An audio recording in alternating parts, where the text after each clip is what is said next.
ବାଲେଶ୍ୱର ଜିଲ୍ଲା ଜଳେଶ୍ୱର ମୁରଲୀ କଲ୍ୟାଣ ମଣ୍ଡପ ପରିସରରେ ବିଜୁ ମହିଳା ଜନତା ଦଳ ସମାବେଶ ଓ ସମ୍ବର୍ଦ୍ଧନା ଉତ୍ସବ ଅନୁଷ୍ଠିତ ହୋଇଯାଇଛି।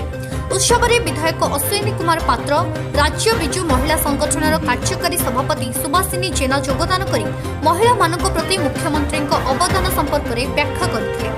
ବ୍ଲକର 34ଟି ପଞ୍ଚାୟତର ସମସ୍ତ ବିଜୁ ମହିଳା ଜନତା ଦଳର ସଭାପତି ସହିତ ମ୍ୟୁନିସିପାଲିଟିର 17ଟି ୱାର୍ଡର ସଭାପତିମାନେ ଯୋଗଦେଇ ମହିଳାମାନଙ୍କର କାର୍ଯ୍ୟଦକ୍ଷତା ଉପରେ ଆଲୋଚନା କରିଥିଲେ।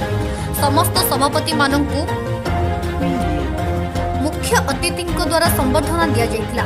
ଆଗାମୀ ପଞ୍ଚାୟତ ଓ ମ୍ୟୁନିସିପାଲିଟି ନିର୍ବାଚନକୁ ଆଖି ଆଗରେ ରଖି ଦଳ ପକ୍ଷରୁ ତୃଣମୂଳ ସ୍ତରରୁ ସମସ୍ତଙ୍କୁ ଏକଜୁଟ କରିବା ପ୍ରୟାସ ଆରମ୍ଭ ହୋଇଥିବା ବେଳେ ବିଜୁ ଜନତା ଦଳ ସର୍ବାଗ୍ରେ ଥିବା ଜଣାପଡ଼ିଛି।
Preview.